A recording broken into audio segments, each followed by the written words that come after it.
পবিত্ৰ ভাদ মাহৰ শেষৰটো দিনত এখন গাঁৱৰ ৰাইজে নামঘৰৰ ভিতৰতে উচুপি অশ্ৰুসিক্ত নয়নেৰে বিদায় দিলে আজিৰ দিনটোক। কিন্তু কিয় গাঁওবাসীয়ে উচুপি উঠিল নামঘৰৰ ভিতৰত? চাওঁ হওক এই সন্দৰ্ভত আমাৰ এক বিশেষ প্ৰতিবেদন। আজি পবিত্ৰ ভাদ মাহৰ শেষৰটো দিন। আজিৰ দিনটোতে সমগ্ৰ অসমতে পালন কৰা হৈছে বিশ্ব খনিকৰ বিশ্বকৰ্মা পূজা। নামঘৰে নামঘৰে মুখৰিত হৈছে হৰিনামৰ ধ্বনি। কিন্তু ইয়াৰ পৰিৱৰ্তে দেখিবলৈ পোৱা গ'ল এক দুখ লগা ছবি।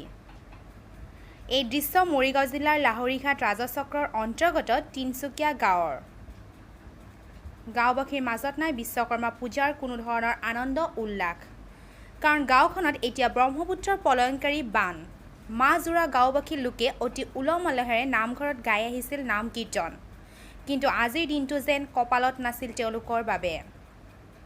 বহু আশাৰে গাঁওবাসীয়ে আজিৰ দিনটোত নাম কীৰ্তনেৰে পবিত্ৰ ভাদ মাহ বিদায় দিবলৈ বাট চাই ৰৈছিল। অৱশেষত তেওঁলোকৰ সপোন যেন ভাঙি চুৰমাৰ কৰিলে ব্ৰহ্মপুত্ৰৰ প্ৰলয়ংকাৰী বানে। সেয়েহে গাঁওখনৰ লোকে বানপানীৰ প্ৰাৰ্থনা গাই নিজৰ অশ্ৰুসিক্ত নয়নেৰে বিদায় দিলে পবিত্ৰ ভাদ মাহটোক। মৰিগাঁৱৰ পৰা পুলিন কাকতিৰ ৰিপৰ্ট, আছাম ফ'কাছ। ইমান দুৰ্ভাগ্য কপাল, আইসকলে গোটেই মাহটো ধৰি নাম ধৰি আজি আমাৰ দিন যোৱা দিনাখনি আমাৰ প্ৰসাদ এমুঠি দিবলৈ আমাৰ সমৰ্থন নহ'ল। বানপানীয়ে আমাক এনেকুৱা গতি কৰিছে গোটেই ৰাইজসকলক। আজি থাকিবলৈ জেগা নাই, জীৱ জন্তু থকা জেগা নাই। গোটেই 3 দিন ধৰি বানপানী মানে বাঢ়ি আমাৰ থাকিব এতিয়া জেগা নোহোৱা হৈছে। একঁকাল এবুকু পানীত থাকিবলগীয়া হৈছে। আৰু এতিয়াতো দিনক দিনে বাঢ়িয়ে আছে পানী।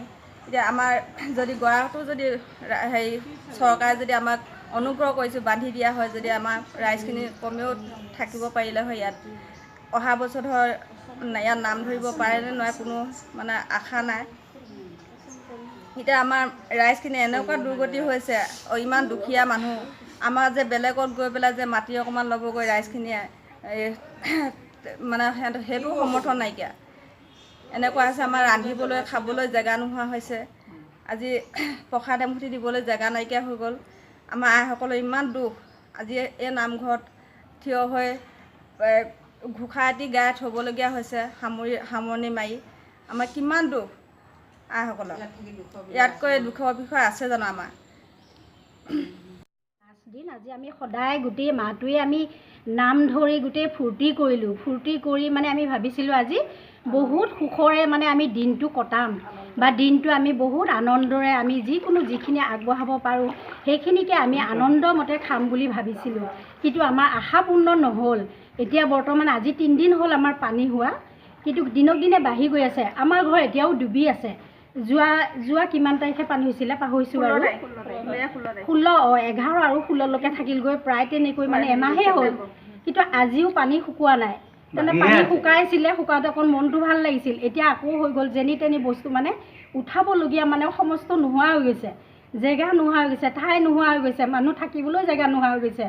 আজি মানে আমি ইমান সুখত বস্তুবোৰ আমি কালি মাহবোৰ আনি তিয়াই থ'লোঁ। গতিকে আমি আজি ভাবিছিলোঁ যে আজি আমি খুব আনন্দমতে আমি মানে মন্দিৰতে মানে তেনেকৈ আমি পূজা কৰি তেনেকৈ ৰাতি প্ৰসাদ মুঠি খাই দিনত মানে আমি খিচিৰি খাম বুলি ভাবিছিলোঁ। কিন্তু মনৰ আশা সিদ্ধি নহ'ল। গতিকে প্ৰশাসনে কি কৰে আমাক মানে সিদ্ধিতে আমাৰ মানে মনৰ আশা সম্পূৰ্ণ কৰিব লাগে। গতিকে চৰকাৰে আমাক কিবা এটা সুবিধা দিব লাগে, এয়ে মোৰ কামনা।